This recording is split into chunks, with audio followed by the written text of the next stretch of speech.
Are you someone who feels a little lost, stuck, or alone in life?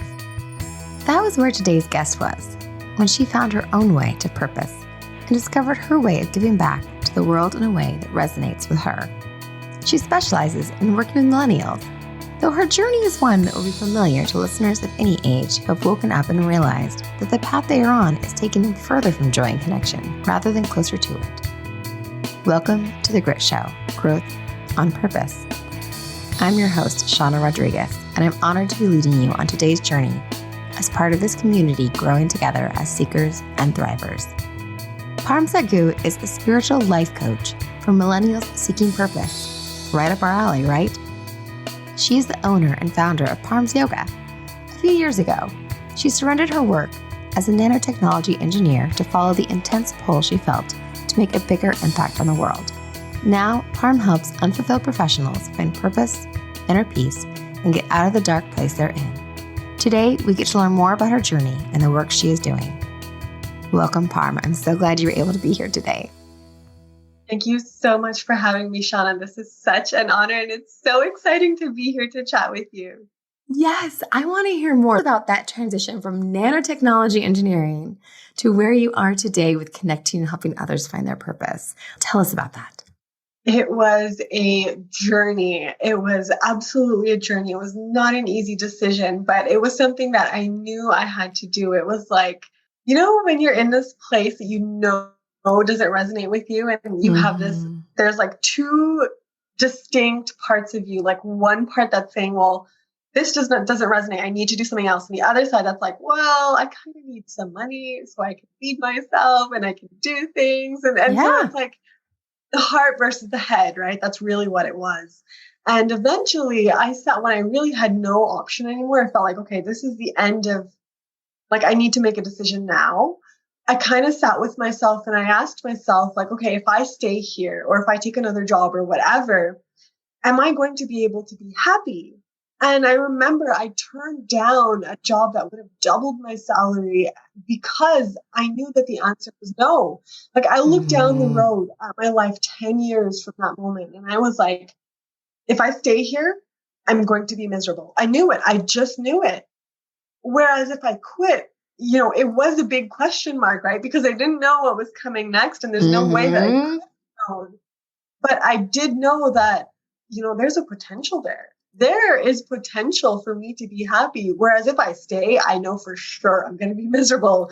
And that for me was enough. And so I made that decision to quit, and that started the snowball, right? So the next day, this is where all the excitement starts. So the next day I committed to my practice, my yoga practice. And I didn't know why. Okay. At the time, I just knew that, okay, normally I feel like everything is like going crazy, right? Like the world around me is burning down because nothing makes sense. I don't know what to do. I just booked my job. Like, what am I going to do? And this hour that I spent on my mat was it was like peace, right? Like I finally felt like, okay, well, maybe it's okay. Like maybe it's okay that I don't have it all figured out. And that's really what kept me coming back. And eventually I committed to my practice. I said, okay, every single day before I do anything else, I'm going to practice yoga.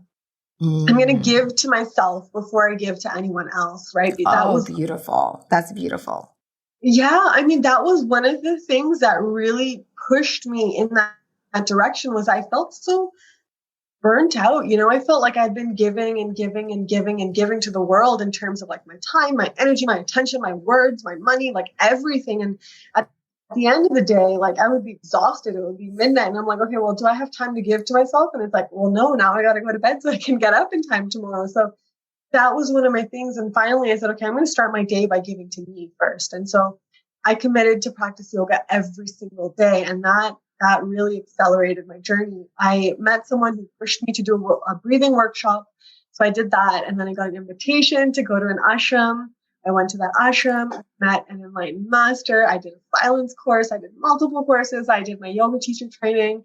Eventually, I came to the realization that, oh my goodness, I have been so blessed. I have been so blessed to have been plucked out of the masses and given this gift of inner peace and freedom and knowingness that I'm exactly where I'm supposed to be. And so I felt this overwhelming need to give it back. And in a nutshell, that's when I decided to start Parm's Yoga and when I decided to give what I had experienced back to the world. That is so beautiful. I love your line about giving back to myself before I give to anyone else. So everyone listening, you just need to pause and hear that one more time. I need to give to myself before I give to anyone else. Take Parm's words, because we all need to hear that 12 times over, regardless of what job you're in or where you're at in life. That is a beautiful message that we definitely need to take from this conversation. So I'm glad that you shared that. So as you made this transition, tell us more about the people around you and their response to you making this transition. Was that really a challenge for your family and your friends to see this, or did they get that this is what you needed?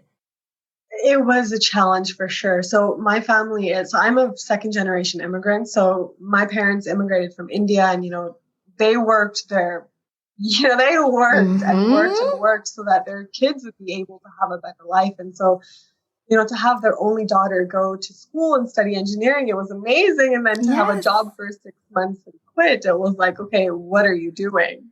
Yes. Yes. And for the families that I know that come from Indian families, it's engineers and doctors. And being an engineer is a huge deal. And you being a nanotechnology engineer is a huge accomplishment.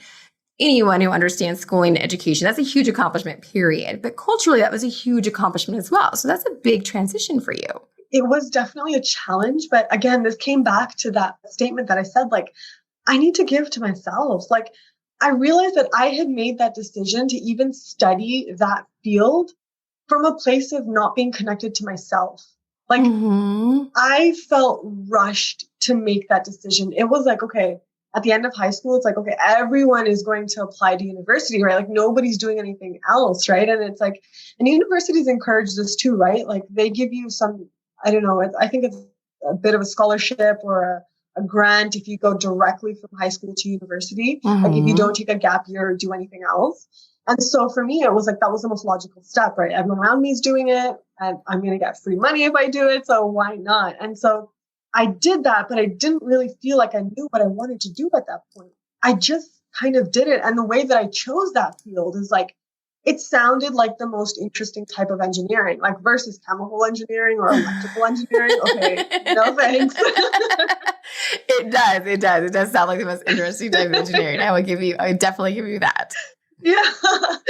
And so actually before this whole part, like this whole journey that I told you, when I graduated, I did take a year for myself. Actually, I bought a one-way ticket to South America and I just took some time to try to figure my life out. Like, what do I actually want for my life? Like, what is it that is not letting me be happy? And what am I looking for in this life? And so I didn't find what I was looking for until I was at the ashram, right? So I did have to go through all of that. And I feel like my mom is a little bit more progressive and she kind of understood. She was a little bit more laissez-faire. Like she let me do what I needed to do. And, in terms of other kind of commitments, like I'm in Canada, the loan, like the student loan system is pretty forgiving. Like they give you 15 years to kind of like give that money back, like interest free. And so I thought like, okay, well, I have time and like, I'm not. Oh, hold on. Did you just say interest free?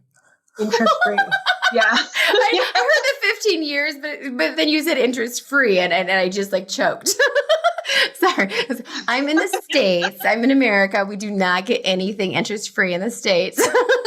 That's wonderful. So that you were able to do that interest free. That's amazing. But still, 15 years is still hard depending on the amount of your loans. But that is, that's helpful. Sorry. I was distracted. No, it's all good. That is like, the eyes light. Oh my gosh. What? Interest free? Student loans that are interest free? But how can corporations make money off of you? Oh, wait, it's not about corporations making money off of you. What a concept. Oh, sorry. I digress. Yes. But you were saying, as you were making this transition and evaluating. Yeah.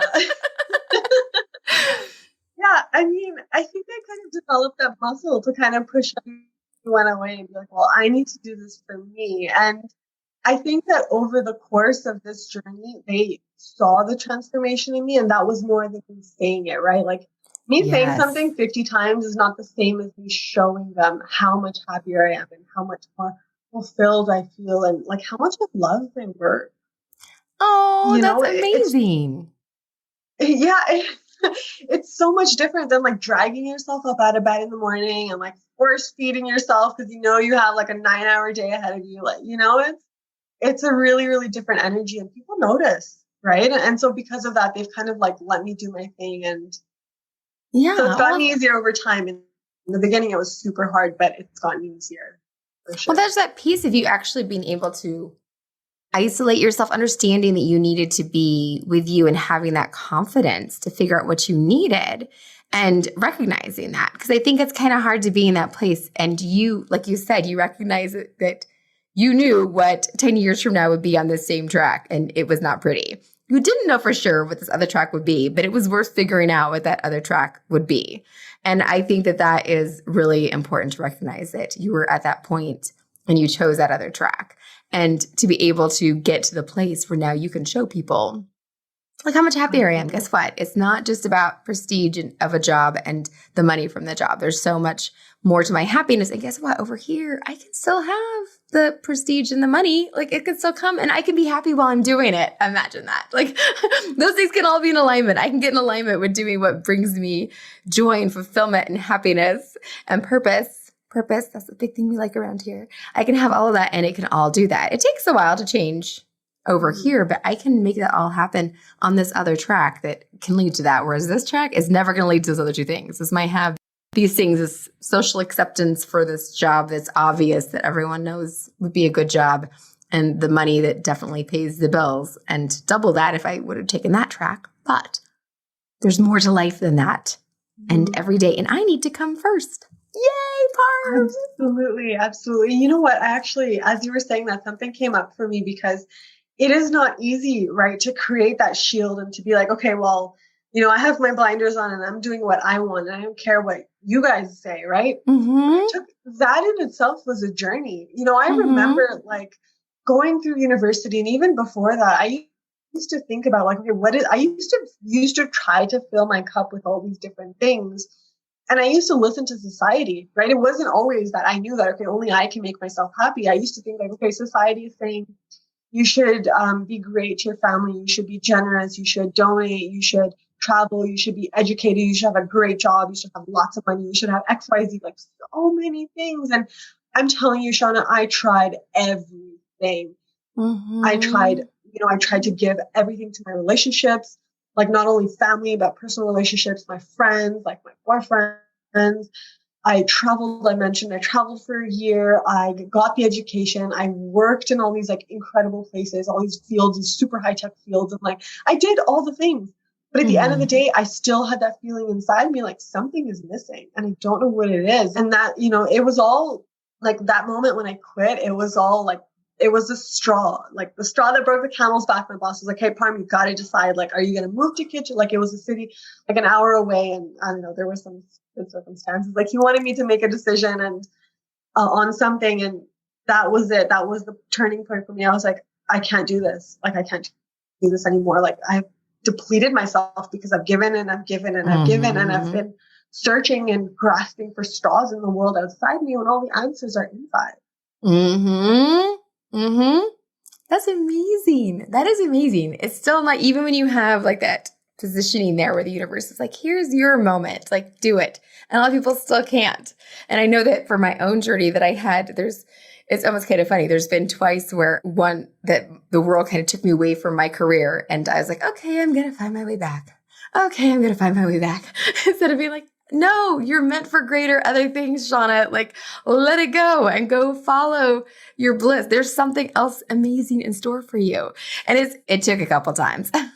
So it took a couple times for me to get that. And I just fought harder in my career saying, no, I can get all these things from my career. Instead of like, no, there's other things over here.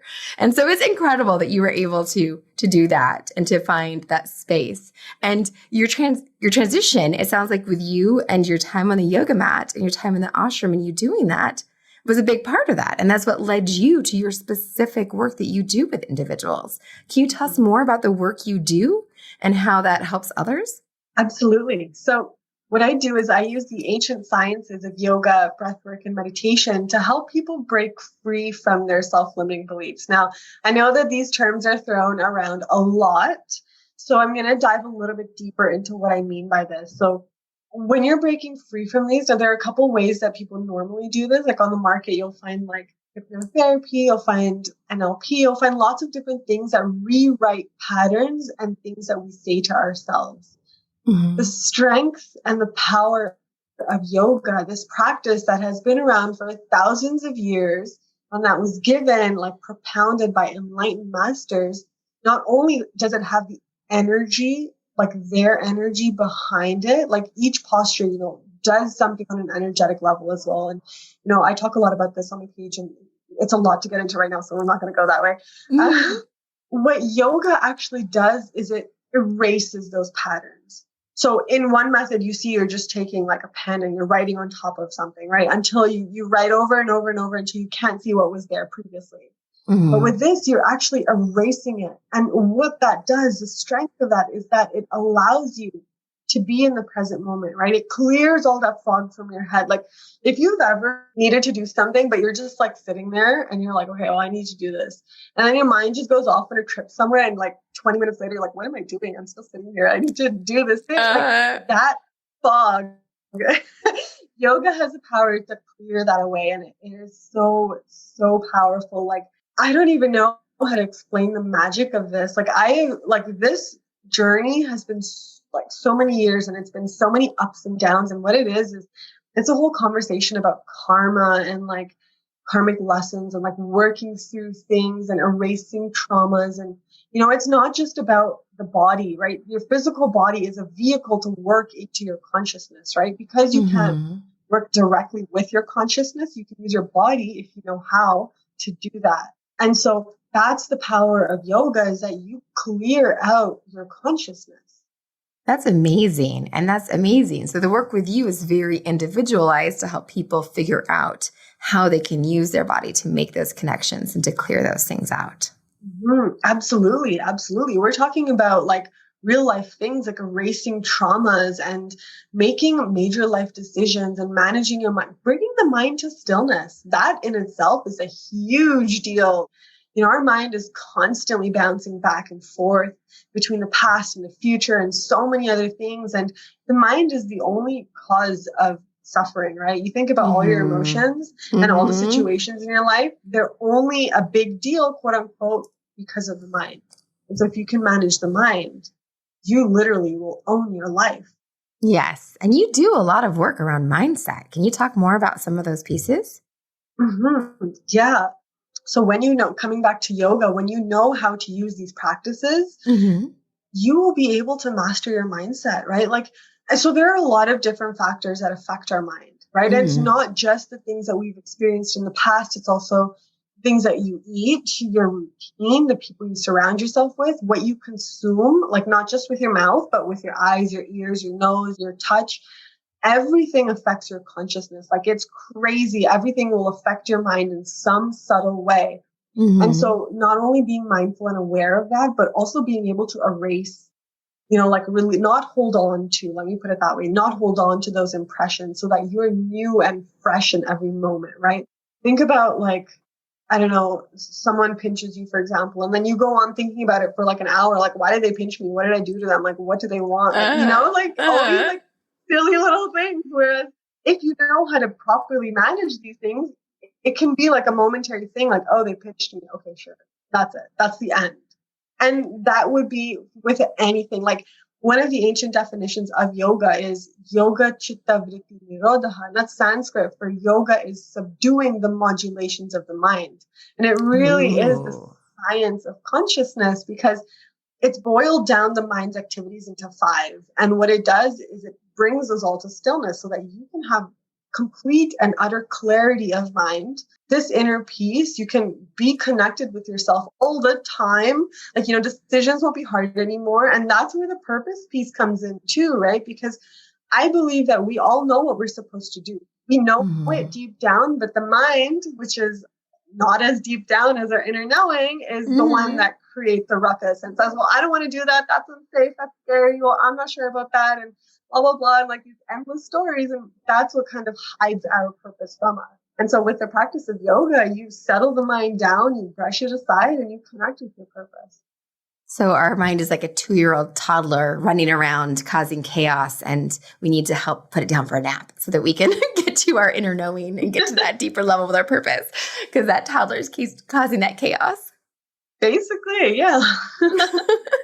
That's amazing. And so tell us, so with your clients, is it usually finding that purpose and understanding and getting to that level the hardest part of it? Or is it then once they know it, making it happen? Or do you really feel like the getting to that purpose is the harder part? I would say that the hardest part for people is to make the decision to work on themselves. Because once they make that decision, the work starts happening, right? But it's like people will be interested and then at the last second they'll back out. And this actually is a quality of the mind, right? Because if you've ever wanted to do something that you know is super good for you, but then there's a fear that comes up, that fear most likely will take you away from that thing so that your mind will feel safe in the patterns that it already has. And so at some level, people know that, okay, if I do this, something's going to change. And that fear is too much. And so if someone can overcome that initial step, then everything else happens. It's almost immediate. In the first time that I ran my program, this was like before I had an audience, before anything, like it was one person. And I remember when I first spoke with him, we had a 15-minute call. Like I knew him for years. Like he was someone I knew from, like we were kids. We went to school together. And then when I saw him, he had a blanket over his shoulders. Blinds were drawn. Like his hair was long. It was really dark in his room. Like he was just talking to me. Like he was in a really dark place. Yeah. And 2 weeks later, I'm not even kidding you. I have timestamps. Okay. 2 weeks later, he had, the blinds were open, the sun was shining in, he'd cut his hair, he was smiling, the blanket was gone. Like the work happens. It's just about taking those steps, right? Taking those scary steps. But, I see him now. I still work with him now. Like years later, he's still, we still work together. And he's made so many massive changes in his life. Like I am so proud of him. Like every time I see him now, he starts with a smile. Like it's so beautiful to watch. Like it's such an honor to be part of this journey for people. That's amazing. And I think that the fear and the safety is so huge because even you would it's so much safer to be in the nanotechnology engineering job and know what's going to be in the future that you don't necessarily want than this other thing when you have no clue what that future holds and what else might be on this other track. It's so much easier when this is a known. Unknowns, known, unknown. And so it really makes sense that for people like that fear, once you decide I'm going to embrace the unknown, because I know I don't want this. And as soon as you do that, that's what you need to do. And you start making that happen. That's all it is, right? Everything that seems impossible is just that. It seems impossible. It isn't actually impossible. Yes. Making the decision to make that transition is the biggest. That's the hardest step. It's just stepping over to that. So do you have any other stories about some of your clients and their purpose in making that transition for them? I have this one. Oh my gosh, I love this story because I don't even know the whole story, but just the parts of it that I know, I love it. So one of my clients, he came to me saying, Parm, I really want to quit this job.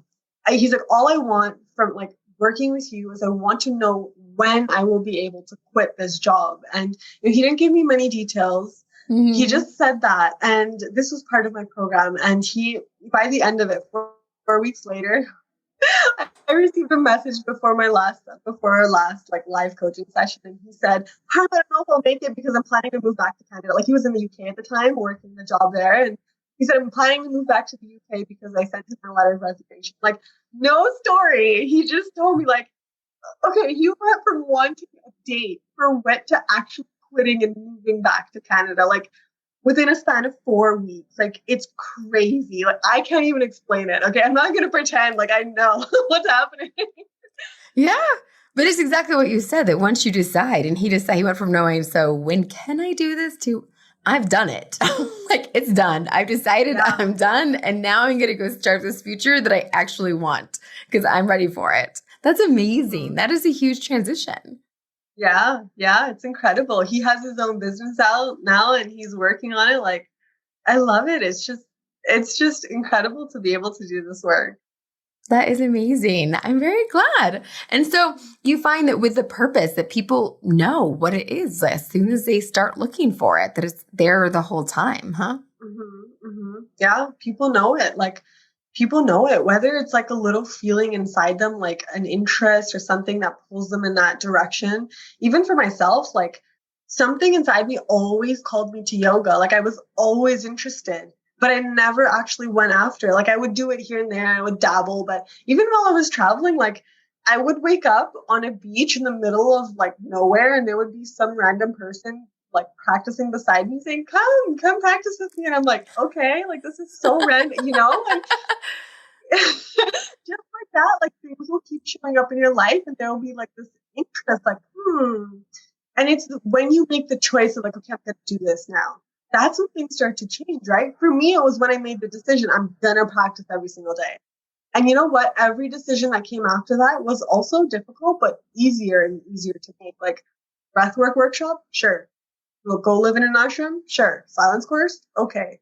Meeting an enlightened master, okay. Go to a different ashram, okay. Start a company, okay. Like, you know, it gets easier and easier. Like, and a good way to know, like, if you're going in the right direction is if the decisions scare you. They should scare you. If they're too comfortable, you're not moving. But there's the breadcrumbs and you just keep following them. It sounds like as you list them, like this one led to this one, led to this one, and you just keep going in the right direction. And you can feel the energy, the alignment that comes with it. Absolutely, absolutely. The universe is guiding you at every single step. You just need to open your eyes and see that. That is so exciting. I love this. I love that you've kind of found this way. And I love that you're helping others do this. I think this is probably a good time to kind of share with people like how they can get connected with you if this is really speaking with them, because you have something that they can do on your website, right? Yes, absolutely. So parmsyoga.com is my website, and I do have a secret page of freebies. It's not so secret. It's a secret. It's just for you guys. No one else knows about it. If you scroll all the way down to the bottom of the page at the footer, it says freebies, and there's a lot of things there. So there's a free yoga class. I have a monthly newsletter. I have some free PDFs with some breathing tutorials. There's a meditation in one of them. It's a free bonus in one of them. There's one I talk about clearing your space, and this is really interesting. You get a little bit of philosophy, and you also get a little bit of what we were talking about here. Right? You clear your space and move forward, and there's lots of things there. Check it out. Lots of things. Wonderful. And so that's the parmsyoga.com/resources is where they go for that then. Yes, parmsyoga.com/resources. Wonderful. And so you can also find me on Instagram. Wonderful. At Parm's Yoga. At Parm's Yoga, yes. We will have both of those in the show notes for you guys. So in case you're wanting to be able to find it quick and easy, we'll hook you up. You can find it pretty easily. That's wonderful. The other thing that we always do during our shows is we have like a self-care spotlight where we talk about what we do for self-care. And it sounds like yoga is a big part of your self-care. Is there anything else that you kind of integrate as part of your self-care on a regular basis? There's actually a lot of things that I do. The first and foremost, or the most important thing that I would say is kind of what I started off our chat with, which was take some time before you start your day for yourself. And whether that's taking a walk, doing some yoga, doing some breath work, meditating, journaling, whatever it may be, take that time, whether it's 10 minutes, 20 minutes, 25 minutes, make that time just for you. Because if you don't charge your batteries, you're not going to be able to give to the people around you anyways. Yes, exactly. So you got to fill up your cup before you can fill up anybody else's or get anything else done, really. So take care of yourself first. Put you at the top of the list. That's definitely important. Yeah. That's wonderful. And that's something that you still are able to prioritize and have been able to do as you've made this transition then. Yes, I just keep adding to it. My morning routine is like, it's like 2.5 hours. That's before I start my day. Like, that's honestly, amazing. I don't miss it because, and you know what? The difference is tangible. Like from the moment I wake up to after my practice, after my whole routine, it's like a completely different person. It's like wiping the windows clean, just wiping it all off. Like, and you do it every single day and it gets cleaner and cleaner and cleaner and you feel better and better and better, right? That's incredible. I love that. That's wonderful. The other thing that we do for all of our guests is we actually, because we care about self-care on the Grit Show, and we have the Color of Grit, which is a series of coloring books that we have because we think coloring is a good way to help integrate self-care. And so we send you a free one as a thank you for taking your time to be here and share with our audience. And so you get to choose. We have the Vintage Mermaid and Magnificent Ocean, which is already available, or you can wait a little while. And the one that's coming out is called You've Got This, which is inspirational quotes. So which would you like for us to send you a copy of? Oh my gosh, that is incredible. I would love the ocean one. Yay! That is by far the favorite one, which makes me happy because, well, it's done. So that's nice because I like to give immediate gratification and thank yous. But it's also just kind of fun because it was, the first one that we did. So it's kind of exciting that it's appreciated. So we will be sending you a copy of the Vintage Mermaid and Magnificent Ocean Color of Grit coloring book. So you can have that. So you can add it to your repertoire of things you can do, and you can share it too. If we let our guests share, we're okay with that. We like that you have a routine, so it's okay if that doesn't fit in the 2.5 hours. And so then the other thing that we like to do is we like to have people have something specific that they can kind of walk away with, their grit wit to take with them as they go about their day after listening to this show. And what is something of the things we've talked about that you really recommend? I mean, it sounds like that finding what they need to do to start the day for themselves might be the top thing that they should consider figuring out. Would you think? Mm-hmm. Mm-hmm. Yeah. And you know what? One thing that I would add to that is, so we've talked a lot about how yoga affects the mind, and I would love for everyone listening to experience that, because it's one thing to hear it and it's another thing to experience it. So there's a free yoga class that I mentioned. I would love if everyone listening would take that and try it out in the morning. It's 30 minutes pre-recorded. You do it whenever you can and just see how you feel afterwards. So in the 30 minutes, you get a little bit of breath work, you get some yoga postures, and you get a little bit of meditation, right? Very beginner friendly. Don't worry about, standing on your hands and whatever. Like, I don't do that stuff. So nice. It's very accessible. Try it out and let me know how you feel afterwards. That's important. I want to know. Wonderful. You guys can check that out and be able to do that to see how it makes you feel and connect with Parm and let her know. I love that. So everyone can take that away for them and try it out as a way to start the day for them and putting themselves first, because we got to make sure we do that. Is there anything else you want to make sure you share with our listeners as we kind of wrap things up? The words follow your heart are coming to mind, and that's so cliche, but it's really, really so important because honestly, your heart knows it all. Like, you know what you need to be doing. So if you are searching for purpose, just take some time to find stillness and listen to yourself, and you already have all the answers. Yes, you already have all the answers. I love that. I think that people are so busy looking outside for things and feeling overwhelmed, and yet the stillness and the listening to themselves is the most important part for that. Mm-hmm. That is wonderful. Thank you so much, Parm. I really love that you made time to share with us today, and I hope that our listeners get a chance to connect with you more because you are just delightful and have a lot to offer. Thank you. Yeah, thank you so much for having me. Thank you. It's been wonderful. Thanks. So for everyone out there, if you're interested in checking out the coloring books, you can get sample pages off our website at thegritshow.com.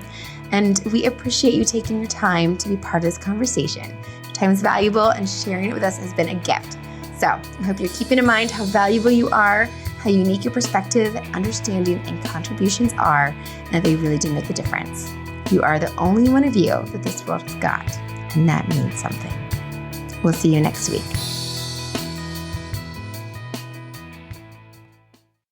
Are you a warrior who's a little weary? Do you work in a high-stress profession? Someone who's had a before and an after line carved through your life? If so, then I'm here to tell you about a podcast that was made for you. I'm Shauna Rodriguez, host of The Grit Show, and someone who can identify. Like many of you, I'm ready for the other side. The Grit Show is your place for self-care and learning. Room to breathe and live life with a little more ease. Come laugh with us. Cry if you need to at thegritshow.com or on your favorite podcast platform. The Grit Show. Growth on purpose.